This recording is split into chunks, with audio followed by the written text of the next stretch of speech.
Hello and welcome back. Today I'm going to be showing you how to do the easy way of putting in some eyelet screws. There's a bigger one right here and a tinier one right here. Right, if you've got some sockets hanging around, all you need to do is find one and see if the eyelet screw actually fits into the socket. And if it does, that's a good start. So, because we can use that to lock the eyelet in, just like this one here, fits right in. But I'm comfortable with this one here because it's easier to sort of maneuver for me. Right, you'll notice here I got a bit lazy. I didn't put a pilot hole in there. I just decided, bugger it, I'm just going to go straight in there. If I had to put a pilot hole in there, I probably would have been in a lot quicker.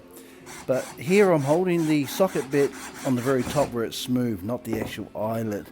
Now, this big sucker, you definitely need a pilot hole for this one because the size of the thread is quite thick and you pretty well much, it's going to be quite hard to get in there just by starting it off with nothing. So, just going to drill a pilot hole here.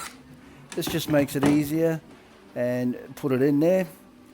I could have actually screwed it all the way in, but that's what you're trying to do is take away the strain on your hand. So here comes the socket, just makes it a little bit easier to maneuver, especially if you're taking them out of the wall.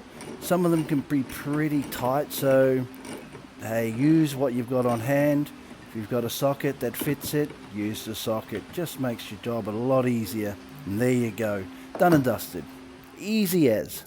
And here I am demonstrating using a pilot hole for the little tiny eyelet this time. You'll notice I've drilling a hole, make it a little bit easier, put the little eyelet into the hole. Look at that, stands up by itself.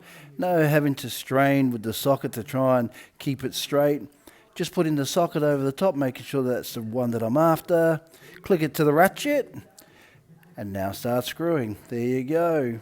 Easy as. Saves you having to squeeze your fingers together and twist and twist and twist. Just use things that make your job a little bit easier like this socket.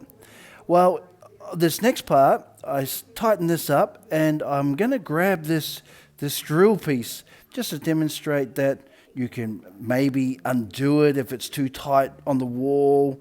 Instead of trying to force your hand around it, you can grab a crescent, whatever you like to undo it. But that drill bit was on hand, so I'm just demonstrating tightening it and then loosening it out. Just, it just makes it just that little bit easier. Or you can find this tool at your local hardware store. It's like a multi-removable nut or tightening up nut and eyelets, whatever can fit in there. I hope today this has been helpful with the removal and putting in of eyelets.